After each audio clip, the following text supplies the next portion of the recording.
great pleasure to introduce Professor Ben Anderson. He was absent of the room when I spoke about him earlier. He's back here, the sweater. He's an environmental anthropologist, professor of anthropology and Native American studies at Sonoma State and the JC. He has helped fund research for Pepperwood Preserve in Sonoma County. Focuses on ancient cultures in Sonoma County.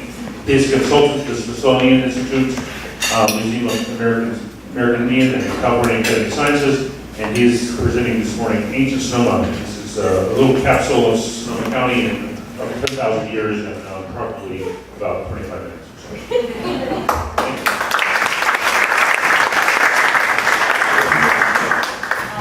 I had some images that I was going to show you this morning, but my projector is broken. So I'm going to create fantasy images for you, so that you'll see them anyway, but they'll be a little bit more dim than otherwise they would be. So our Earth exists in a context of relationships with other planetary bodies. How's the sound? Can you hear me okay? Yeah. Of those planetary bodies, the Sun is the most influential in what happens here. And periodically, for whatever reason, the Sun develops spots, and there is tremendous variation over long periods of time in how much intense sunlight comes to the Earth. And at a point in time in the ancient history of our Earth, we also apparently had some kind of wobble in our axis, in which suddenly there was a shift.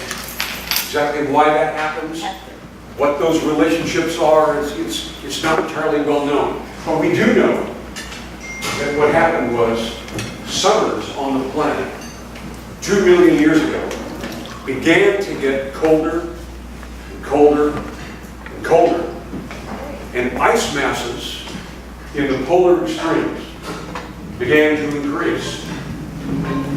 And about 20,000 years ago, those ice masses were increasing at such a rate that they began to advance, moving from the north down into California. We're talking about ice 12,000 feet high as the California Sierras. And that ice came into California, came into what's now the Sierras, and profoundly affected conditions in Sonoma County. We know that as that ice increased in size, as those mountains of ice advanced, we know where the water came from to form that ice. It had to come from the oceans. And what happened off the coast of Sonoma County was that ocean levels dropped so far that the coastline, the Sonoma coast, was 12 miles out to sea from where it is now. The Farallon Islands were hills that were part of our coastline. The San Francisco Bay was drained. The San Francisco Bay was a valley with a giant river coming through it, and a giant river coming out to the coast where the Golden Gate is now. That gigantic river separated Northern California from Southern California because it was larger than what we have now with our beautiful interior river that forms the Sacramento and the San Joaquin River. That same river was much more massive and separated out Northern and Southern California areas. It was extremely cold, and cold conditions favored grasslands and favored large expanses of sedge. If you know what sedge is, it looks like a grass. It looks like big bunch grass. And there were vast expanses of that, along with a lot of lakes that dotted this entire area. In those cold conditions that we see in Sonoma County, Those cold conditions favor animals that have larger bodies relative to surface area. And so what happened was, the animals that were here began to get bigger. We also see that ocean levels had dropped so far that North America was linked to the old world. North America, Alaska specifically, was linked to Siberia. Ocean levels had dropped so far that land bridges formed, so that animals from the old world, from the other side of the Atlantic, were coming into California. Animals from the New World were coming through California, moving north, crossing the land bridge, and going into the old world. So we know, for example, that in those times, there were camels here. And those camels were earlier here than the old world, and moved across that Bering land bridge, 1,300 miles wide, moved into the old world. We know that animals from the old world were coming here. And I found at Pepperwood Preserve, I found the tooth of a baby mammoth. There were elephants in Sonoma County. There would have been elephants here in Sebastopol, along with gigantic bison. 2 different species of bison, more than twice the size of the American bison. There were bears here, bears twice the size of an American grizzly. And one of those bears, called a short-faced bear, was 13 feet tall and very thin. In looking at the skeletal structure, I estimate that that bear could have run 45 miles an hour. A 13-foot tall bear that could run 45 miles an hour is a very serious bear. And they were here. There were youngs here. There were animals that no longer exist on the earth, like one animal that was a cross between a skunk and a pig, but was as big as a Hereford steer. If that was more skunk than pig, and that thing evacuated its scent, you would have had to evacuate Sebastopol. And they were here. Well, we know in those times, we know in those remarkable times that were here, we know that native people were here as well. And we know that they had come initially. They had come initially from the old world. They had come from Asia and had come in not only following the game herds across that 1,300-mile land bridge linking Alaska and Siberia. We know now, we know from their oral history, that some of them came by boat.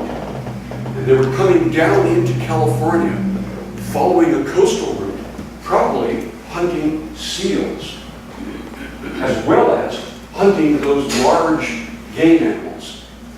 Do you know what an otlotl is? Have you ever heard that word, otlotl? They had a device.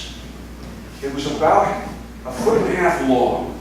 It was either made of bone or wood that was used to throw their spears. Good. This gentleman knows what I'm talking about. Yes. What it was a device they held in their hand, and their spears fit into the end of it.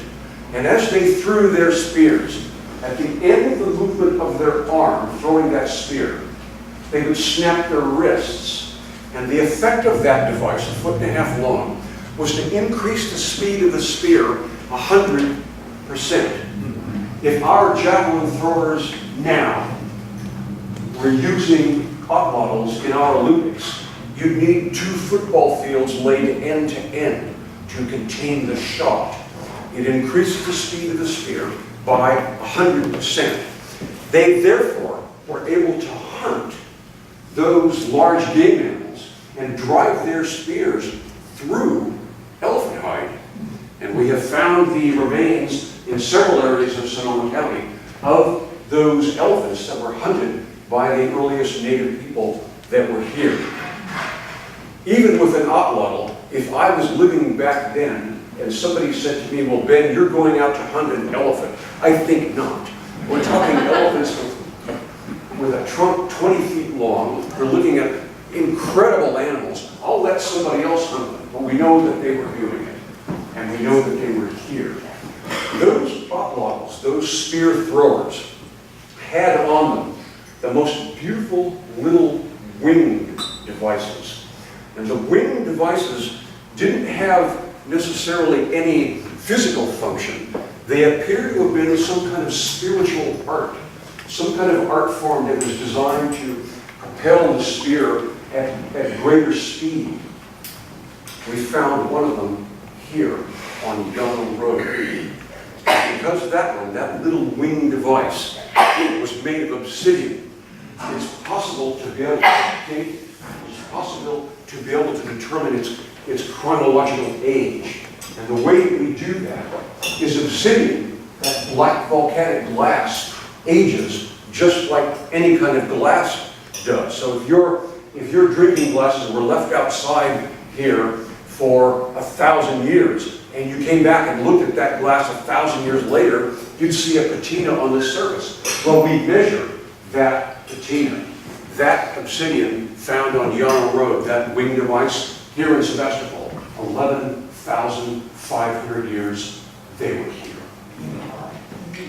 Small bands of people moving with those game herds through our territory and leaving hardly any trace.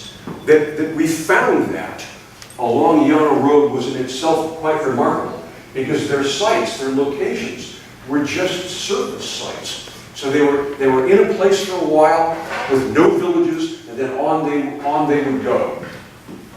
Very successful for a very, very long period of time here. So if they're here at 11.5, I would suggest, looking at the data that I have, that probably they were here even earlier, that probably we're looking at people here in Sebastopol 15,000 years ago. Very successful, living in small populations, migratory bands moving through, having relationships with these game herds, hunting those animals successfully, and using their giant ribs and their giant tusks to make their houses. They made domes out of the ribs and the tusks and covered them with the elephant hides. So they were very successful for a long period of time. But remember, our Earth exists in relationship to other celestial bodies. And the things that happen with those other celestial bodies affect us profoundly. And suddenly, within a single generation, the glaciers began to retreat because it got hotter. And it got hotter and hotter and hotter and hotter. The oceans came back up and San Francisco Bay was flooded again. And we call this environmental condition, the altithermal. And it got so hot that the animals that these early Paleo-Indians, the first families here, were dependent upon, vanished. The mastodons, the mammoths, the saber-toothed tiger, the giant shark-faced bear, all became extinct.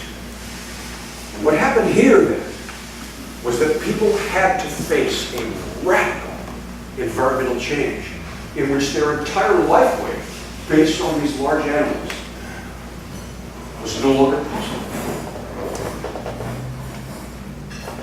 But the thing about human beings that's so wonderful is that we have the capacity to alter our culture. We have the capacity to be able to move away from what we've been doing and change our ways and adapt. And with the extinction of the giant animals, they did. They changed their ways. And one of the things that they did was that rather than focus on animals, focused on plants. And as they focused on plants, they began harvesting seeds and roots and tubers and California's most important food for native people, which is what? Acorns. Boy, do we have them here. With the changes and the development of the oak woodland that we have, the beautiful oak woodland that we have, We see cultures shifting. And it not only shifts in terms of what they're eating and what they're focusing on economically, but it changes socially. And women become the driving economic force in these cultures. Women do the gathering. Men are hunting now. They've developed bows and arrows now for the first time, and we're looking at a time now about 8,000 years ago in Sebastopol. Men are hunting now with bows and arrows, but it's women that are providing the bulk of the food. And they are the economic and political foundation of these cultures, and still are.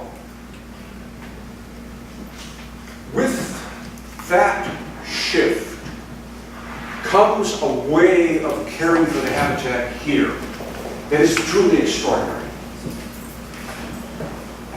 I have never in the world, and I've looked at this, and I've looked at it all over, I have never seen a more sophisticated environmental management system than what we have right here in Sonoma County. I would estimate, and I've studied this all over the world, I would estimate that people here were working 2 to 4 hours a day to satisfy all human needs, and the rest of the time was free. How much free time do you have? When I look at the skeletal record, I've had to look at their remains. There is no starvation. There is no disease. There is no evidence of warfare. And in fact, the local languages, Homo, Miwok, and Wako, they don't even have a word for warfare. Can you imagine being in a way of life with no infectious disease, no warfare, all the food you can eat, you're working 2 to 4 hours a day, and the rest of the time is free? Can you imagine? And yet, these cultures have been so maligned and so discriminated against that they're still struggling in many ways. Of their techniques of land management, the most important technique that they developed after the Ice Age was the use of fire. And Sonoma County was burned regularly by these people, as much as 4 times. The same site would be burned 4 times in 10 years. And in so doing, they kept the chaparral down, they kept the undergrowth down. They created in Sonoma County essentially what was a park. All of Sonoma County was a beautiful park with meadowlands and oak woodland that was completely open. So they didn't have the kinds of fires that we're experiencing right now. Well, guess what? Pepperwood, where I work now, is working with Indians and with CAL FIRE, the Department of Forestry, to bring back those burning conditions. And we're doing it in a traditional Indian way, blessing the earth in their way, starting the fires in their way. And it is our hope that we can bring back some of their management systems and stop the catastrophic fires using Indian knowledge. But we're going to need Indian knowledge in some other ways as well. We are facing now, and you can see it with what's happening with global climate change. We're facing a new alpha thermal. We're facing some conditions that are going to affect us profoundly. They're going to affect the vegetation in our area. They're going to affect the animal populations, the bird populations, the fish populations in our area. We are experiencing one of the most massive die-offs in the history of our planet right now. Do we have the capacity to change our culture? Do we have the capacity to begin to pay attention to our relationship to the habitat in a way that we can be successful in managing our habitat and supporting the foundation of our existence for the future? This is the question of our time. But we have, as we go forward, not only the science that gives us the data that we need, but we also have thousands of years of successful management by Native Americans. It's time now to look again. It's time now to learn from those who have managed California for thousands of years. Can we do it? Can we be successful? Our future is dependent upon it. Thank you for being here.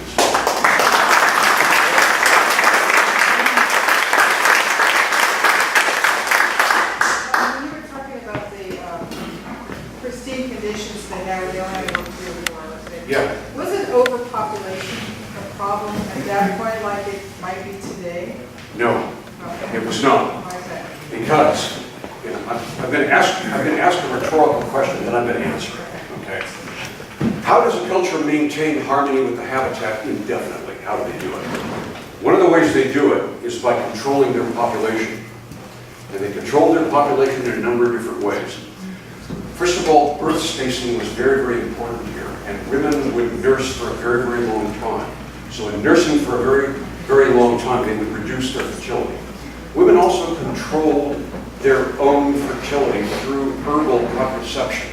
Mistletoe tea is an herbal contraceptive, and it was used regularly by Native American people, Native American women, along with other things. They also controlled their population in some ways that would be a little shocking to us. Any baby that was born with congenital deformities, any baby that was albino. Now listen to how I'm going to phrase this. Back to babyland. Thank you for coming. Let's try again another time when things are going to be better. They had the right to be able to control their own fertility completely. And they use here, men use the sweat lodge here, and they sweat with incredible intensity and heat. And I've gone into the sweat lodge with them. They get that sweat lodge, a little leather, covered dome. They get that sweat lodge so hot that you think your hair is going to combust. And what they do is they sweat 4 times and then jump out into a creek. They sweat before hunting, before fishing, before gambling, before any ceremonies. Okay. And the sweat lodge deadens human sperm. They also have sexual restrictions.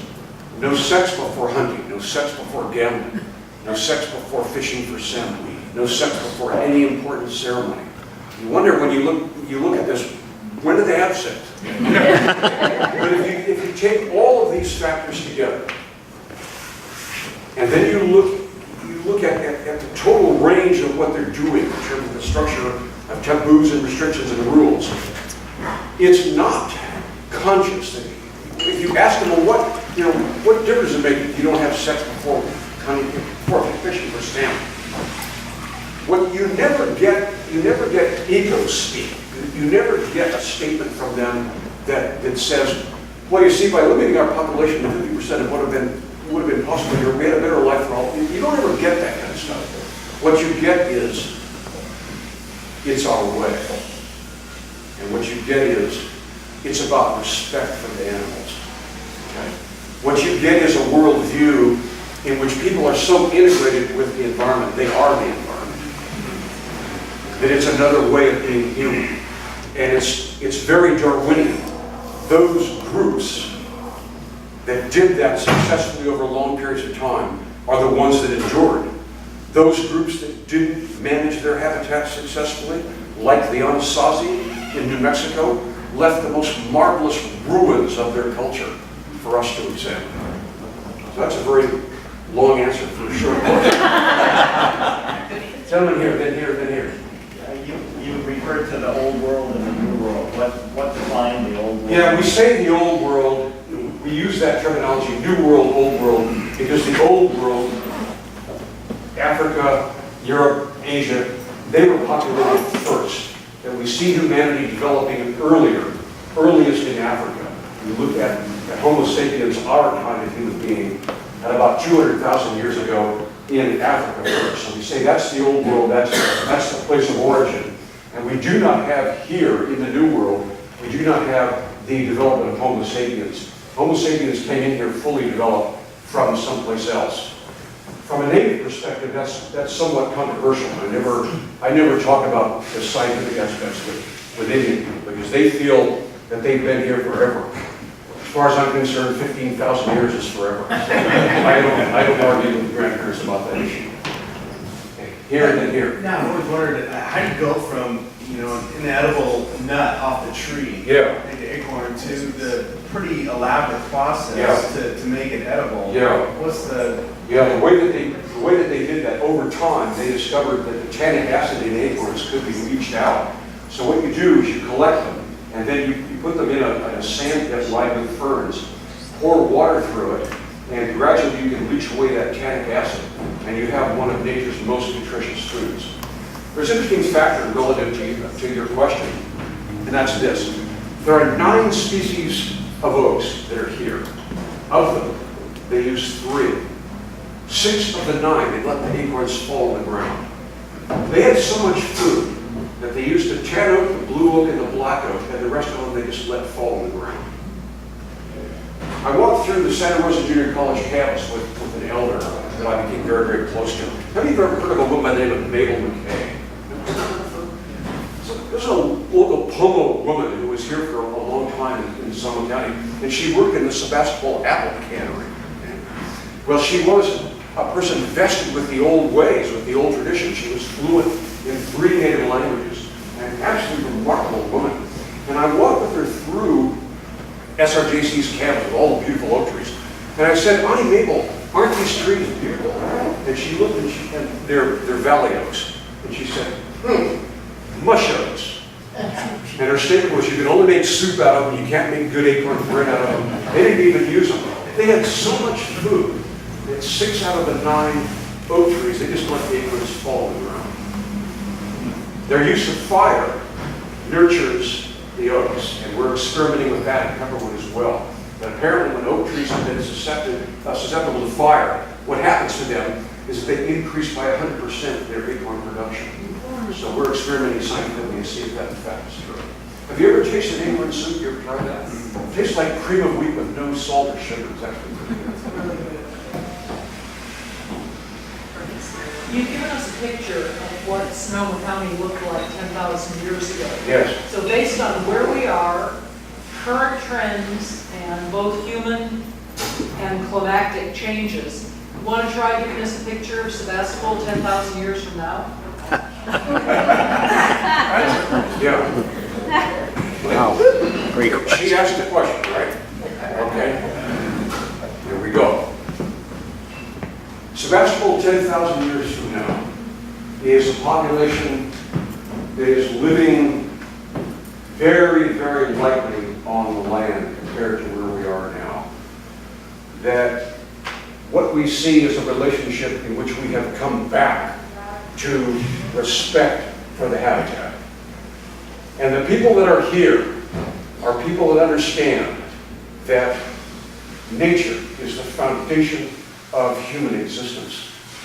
And they look to the cycle of the seasons and the fertility of the habitat as the sacred core of their philosophical system. There are fewer people than there are now because the habitat simply won't support it. And the farmlands that are around here are not entirely covered with wine grapes.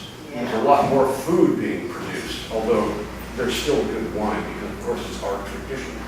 And at that point in time, it will have been our tradition for 10,000 years, and we'll lift small glasses of Pinot Noir, okay, to our lips and enjoy that as well. Smaller numbers of people living more delicately on the land with a philosophical and religious foundation that is earth-based, not an anthropomorphic religious tradition like the modern religions that we have that are failing us terribly. You asked the question.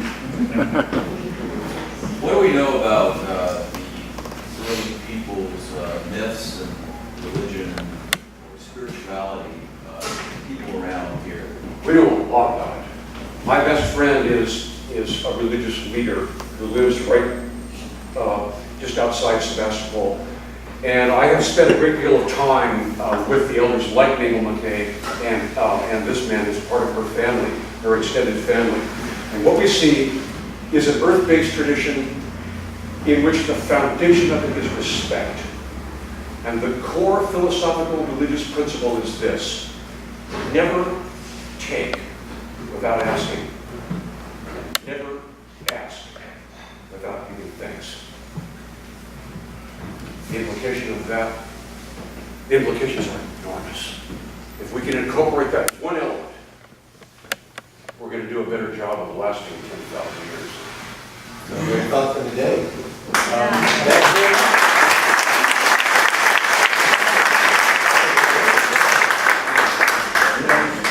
For you, I'm going to make a note for you. Thank you. As an academic, I take a lot of it.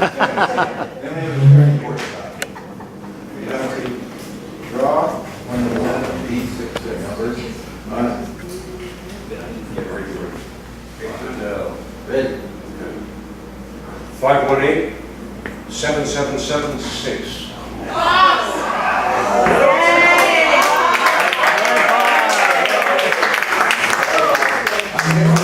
Nobody's gonna know, all right?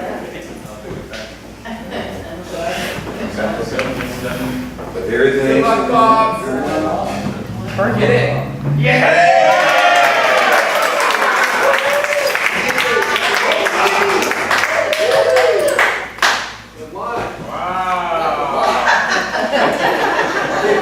Good work. But you gotta rock it. Let's see. Well, this comes back on today.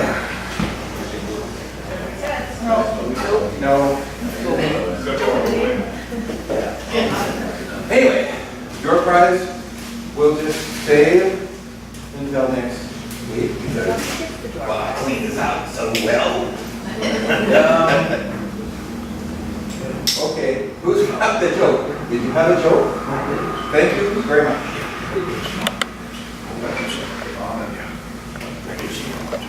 I believe these days we're supposed to do a way clean joke. Way clean. It's harder to do a clean joke. Okay, so here we go.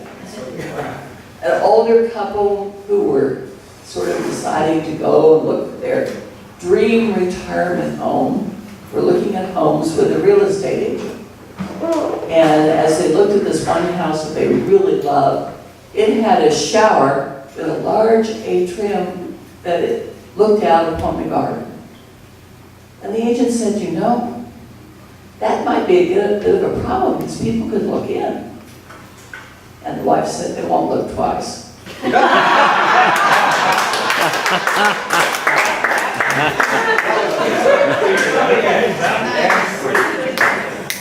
One second announcement. We have the last two shows at IS Park tonight, and it's a Pulsators. The Pulsators. That's a rock and roll show. So any of you young hearts, folks, come on out. We're going to be in the park. Trails to you.